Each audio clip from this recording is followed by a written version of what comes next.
14. septembril 2012 korraldavad Sihtasutus Erametsakeskus, Maamajanduse Infokeskus ja MTÜ Eesti Erametsaliit rahvusvahelise konverentsi, mis käsitleb puidu kasvavat rolli energiamajanduses.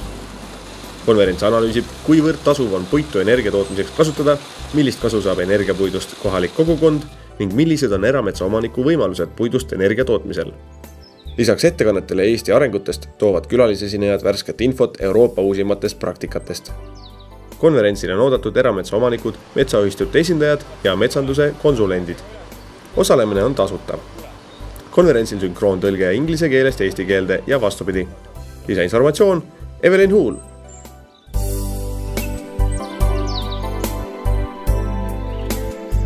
Sügis on käesel ja metsameetme uus voor on kohe ukse ees.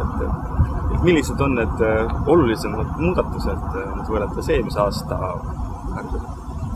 Ja uus voor on ukse ees. Uus voor hakkab oktoobris, täpsemalt 1. oktoobril ja lõpeb 16. oktoobril. See nüüd puudutab meetmeid 151, 153, mis vastavalt on metsamajandusliku väärtuse parandamine ja teine kahjustatud metsa taastamine ja metsatulekahju ennetamine. Meetme 1.5 raames on veel 3. alameede, see on lisandväärtuse andmine ja lisandväärtuse meetme taotlusvoor algab nädal hiljem ja on 8. kuni 16. oktoobrini. See on siis asja üks külg. Nüüd ma tahaksin kindlasti ära kasutada ka võimalust, et öelda, et enne meetme infopäevi või meetme taotlusvoor on infopäevad. Infopäevad viib läbi, korraldab õigemini Maaülikool ja lektoriteks on siis mina ise ja Elar Neito lisandväärtuse meetme puhul ja lisaks meile teevad ettekande veel Erametsakeskuse kontrolliüksuse juht Gunnar Reinapuu ja Euroopa Liidu toetustega tegelev nõunik Triin Suur. Olulisemad muudatused. Need olulisemad muudatused on tingitud eelkõige kahest asjaolust. Üks on see, et programmiperiood hakkab lõppema ja selles mõttes hakkavad nii rahad otsa saama, kui ka me peame väga täpselt olema ka nende rahade, mis veel ei ole ära kasutatud, ärakasutamisel.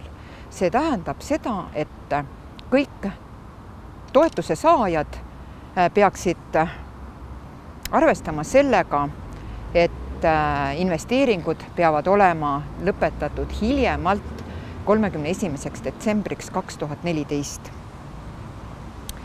Kuigi jätkuvalt on investeeringu tegemise aeg 2 aastat, arvates taotluse rahuldamise otsuse tegemisest, kuid see puudutab eelkõige nüüd neid taotlusvoore, mis siis on käesoleval aastal ja järgmisel aastal. Lisaks märgiksin siin, et Erametsakeskusel on taotluse menetlemiseks aega 100 tööpäeva, see tähendab 5 kuud. Kui nüüd taotlusvoor on oktoobri esimesel poolel, siis orienteeruvalt järgmise aasta märtsi keskpaigaks on taotlused menetletud ja taotluse rahuldamise otsused tehtud. Nii et toetuse saajad peaksid kindlasti meeles pidama, et ei ole aega 2 aastat tal investeeringute tegemiseks, kuigi 2 aastat lõpeks 2015. aastal, vaid see on mitu kuud varem. Meetme 1.5 puhul oli magus asi, mida taotleti, oli see suurem tehnika. Need olid traktorid, hooldusraie masinad, harvesterid, teehöövlid, muud haakeriistad. Nende jaoks toetust enam taotleda ei saa. Kui nüüd hea videovaataja meenutab, et lisas 2, selle määruse lisas 2 oli see tehnika elementide loetelu, siis jätkuvalt saab toetust saagide ja võsalõikurite soetamiseks ja metsatarvikute soetamiseks. Samuti taimekaitse ja kahjustuste ennetamise vahendite soetamiseks ja kasutamiseks. Nii et suurem tehnika on väljas.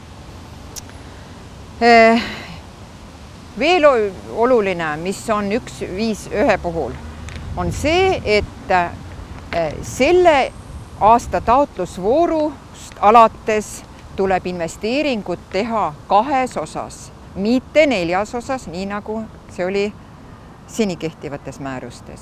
Varem esitatud taotluste puhul, mis esitati kuni 2011. aastani, võib investeeringut teha jätkuvalt ja vastavad dokumendid esitada 4 osas. See nõue ei puuduta metsaühistuid. Metsaühistud, kui niisugused koordineerivad ja väga paljud erinevate inimestega suhtlevad institutsioonid võivad jätkuvalt viia ellu investeeringud ja esitada dokumendid 4 osas. Muudetud on 2 vormi, see on siis tuludeklaratsioon ja tehtud tööde kinnituse aruanne. Seal ei ole mitte midagi põhimõttelist muudatust, vaid see on tehtud taotleja sõbralikumaks, arusaadavamaks ja selgemaks. Nüüd alameede 153, suitsetamise lõkke tegemiskohtade rajamine. Sisuliselt on muudatused seal sarnased meetme 151-ga. See tähendab seda, et investeeringud tuleb teha ära 2 osas ja metsaühistud võivad investeeringuid teha 4 osas. See, mis ma nüüd praegu ütlesin, puudutab kahjustatud metsa taastamist. Metsatulekahju ennetamine. Kui mäletate, need olid siis suitsetamise lõkke tegemiskohtade rajamine ja tähistamine, erinevate objektide tähistamine, juurdepääsuteed tulekustutustiikidele ja nii edasi. Nende puhul on nüüd siis kõigepealt punkt A 2 osas. Punkt B, see esimene osa tuleb teha ära poole aasta jooksul pärast taotluse rahuldamise otsuse tegemist. Tuleb teha poole aasta jooksul ja tuleb teha 25% abikõlblike kulude maksumusest. Kui toetust taotleti mitme tegevuse kohta, see puudutab ainult metsatulekahju ennetamist. Kui toetust taotleti mitme tegevuse kohta, siis need tegevused liidetakse kõik kokku ja 25% kogu nendest, mida taotleti ja millele toetus määrati, tuleb ära teha 6 kuu jooksul. Ja ülejäänu osa siis mitte hiljem kui 2014. aasta lõpuks ja samuti 1 osas. Ja siin ei ole ka erisust metsaühistule. Ka metsaühistu peab sellega hakkama saama. Ja teine oluline, mis puudutab metsatulekahju ennetamist, on see, et suitsetamise lõkke tegemiskohtade rajamine on meile osutunud peavaluks. See tähendab seda, et seda kiputakse tõlgendama erineval viisil ja erineva niisuguse sisemise kombe järgi. Ja see tähendab seda, et me pidime selles osas natukene neid kraanikesi keerama ja nüüd siis, kui taotletakse toetust suitsetamise lõkke tegemiskoha rajamiseks ja tähistamiseks, siis kindlasti peab olema hinnapakkumuses kõikide nende elementide, mis kuuluvad suitsetamise lõkke tegemiskoha juurde, kõikide nende elementide kohta näidatud ära ka eraldi hinnapakkumine. See võib olla ühes hinnapakumuses, kuid objektid eraldi hinnapakkumuses. Ja on ka muudetud mõned vormid, on muudetud metsatulekahju ennetamise projekti vormi ja samuti kuludeklaratsiooni ja tehtud tööde kinnituse vormi. Aga seda ikkagi ainult selles suunas, et taotleja sõbralikumaks. Eelkõige on abistajad, konsulendid, nõustajad. Üks asjalik, perspektiivikas, jätkusuutlik metsaomanik teab oma konsulente nõustajaid. Kui ta ei tea, saab need teada Erametsakeskuse või erametsanduse portaali kodulehelt. Lisaks sellele on iga aasta me parandame, täiendame brošüüri abiks taotleja. Kui me veel mõned aastad tagasi seda ka trükki panime, siis kuna need muudatused on ikkagi niivõrd tihedad, siis me seda enam ei trüki. Nii et ka abiks taotleja on täiendatud, parandatud.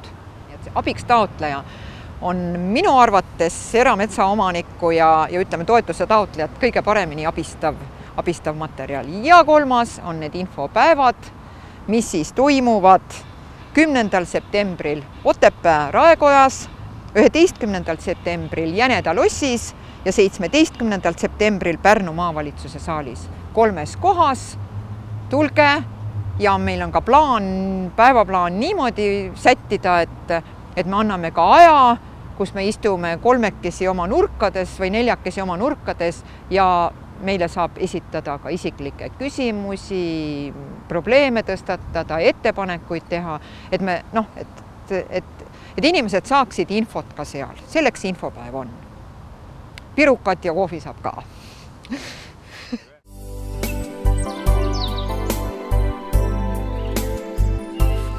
Kultuurihoolduse puhul, et milliseid vahendeid kasutada, et professionaalid tavaliselt kasutavad küll võsalõikajat ja sinna otsa pannakse siis kas heina kolmnurk või siis, kui on natuke jämedamad juba need, ütleme, et natukene mingit juba lepa ja pajuvõsa või võrsed on nagu jämedamaks läinud, siis kasutatakse ka ketast. Aga kui on ikkagi palju heina ja see hein on selline kõrreline veel, siis saeketas ummistub ära, et sellepärast on kolmnurk on parem. Siin ka paljud müüjad, kes saemüüjad on, pakuvad ka ikkagi seda nii-öelda murutrimmerit, mis töötab jõhvide baasil, aga seda ma ei soovita kasutada, sest jõhviga seal on 2 asja. Üks asi on, et selleks, et ta üldse korralikult töötaks, peab olema pidevalt väga suurte pööretega töötama ja teine probleem on see, et kuigi see jõhviga tundub, et ta ei tee taimele haiget või kui ta läheb vastu taime, et siis korra nagu läks, et aga tegelikult see jõhv käib seal ümber taime koore ära ja peksab selle koore niimoodi puruks, et silmaga kohe ei näegi võib-olla, et on kahjustus. Aga kui kolmnurk näiteks läheb vastu taime, siis kolmnurk küll korra nagu teeb kõksu ära, et sa näed, et taim nagu korra liikus, aga ta ei peksa seda koort nagu ümber ringi niimoodi ära ja ta teeb vähem haiget. Kuigi ta on rauast ja tundub, et on kõva asi. Aga tegelikult lõpptulemuse mõttes on ta kindlasti parem. Nüüd käepärasematest vahenditest, mis ei ole nagu professionaalseks võib-olla kasutajad või kes igapäev tööd teevad, ei kasuta neid, aga nüüd inimesed, kellel ei ole nagu metsa väga palju ja kellel ei ole ta igapäevatöö, siis üks lihtsamaid vahendeid on näiteks vikat.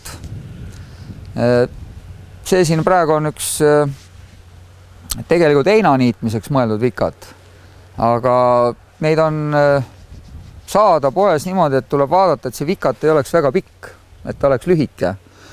Ja need on ka natukene laiema teraga, see on juba selline, et erinevad firmad seal teevad, et need ei müüda nagu võsavikatitena. On ka vanasti tehti neid võsavikateid, need olid natuke tugevamad, aga nad olid liiga rasked. Meil on ka olemas tegelikult vanast ajast üks, Vene ajast või ma ei teagi, võib-olla isegi Eesti ajast. Aga nad võtavad küll paksemat võsa, on tugevama selle teraga, aga nad on käes hoida rasked, et kui sa terve päeva sellega tööd ära teed, siis on ikkagi väsid nagu liiga ära. Ja nüüd vikati eelis on see, et kui on taimed on nagu, et on vaja otsida ka, et siis vikatiga saab niimoodi lükata, vaatad, et sa ei tõmba seda taime maha ja teed siit vao ääred sedasi ja ega ei olegi oluline, et see asi saaks nüüd väga nii-öelda mullaga tasa, vaid oluline, et ümber taime, mis siin taime ladva peal on, et lased siit kõrvalt ära enam-vähem, et arvestades seda, et siis need rohud, mis võiks talvel peale vajuda, et need saaksid ladva pealt ära. Ja käiaksegi mööda vagu, rahulik töö, ei mürise, ei kärise, ei ole bensiinivingu. Tööviljakus on küll natuke väiksem, võib-olla samal ajal taimede leidmise seisukohalt, eriti kui meil siin praegu ei ole näidata, kui on ristik näiteks, siis ristik vajub nii peale, sa ei leiagi seda muidu üles, kui hakkad vikatiga lihtsalt niimoodi vaikselt arutama seda asja siit vaoservast ja selle tõenäosus, et taimed saavad vähem kannatada, on just selle vikati eelis näiteks mootorsae ees või mitte mootorsae, aga ütleme võsalõika ees. Siis on veel välja mõeldud vahendeid, on kiin, et siin on ühe koha peal paju esimese aasta võrsed, et need on juba pea 2 meetrised, eks ju, et siin nüüd see vikat natukene juba jääb nõrgaks või noh, ta teeb sellele vikatile haiget, et siis see ühendus, kus puu ja vikat on kinnitatud, et ta kipub selle varre nagu ära lõhkuma, et siis sellises, kus on palju juba niisugust võrset ja mootorsaagi või võsalõikajat ei soovita omale muretseda, et on suhteliselt kallis, et siis ka kiin on küllaltki hea abivahend, et käia nagu sellised asjad, kergemad asjad, et ja kui noh, kasega on, siis tegelikult tuleks nüüd kõik maha võtta, kui ta on nüüd niimoodi, et ta on 2 vao vahel sihuke puhmas tekkinud ja on kuusega tegemist, siis kõiki ei olegi mõtet ära võtta, et on algul mõte niimoodi jätta kas üks võrse või midagi siia püsti, siis ta nagu järgmine aasta ei aja neid uusi võrseid nii palju, vaid hakkab arendama seda ühte ja ta ei tule nagu nii ruttu tagasi. No see tegemist on siin, see on nüüd nii-öelda pajuvõrs, et seal on nüüd samasugused hästi kiirekasvuline ja probleemne on meil siin see punane leeder, et see on samamoodi nüüd üle 1,50 m pikk ja ta on nagu liiga jäme, et vikatiga seda hooldada. Et noh, et siis võib olla kaasas langil nii kiin kui vikat, et suurema osa saab ära teha, mis on rohuga seotud vikatiga ja pärast siis üle käia kiiniga need kohad, mida vikatiga teha ei saa.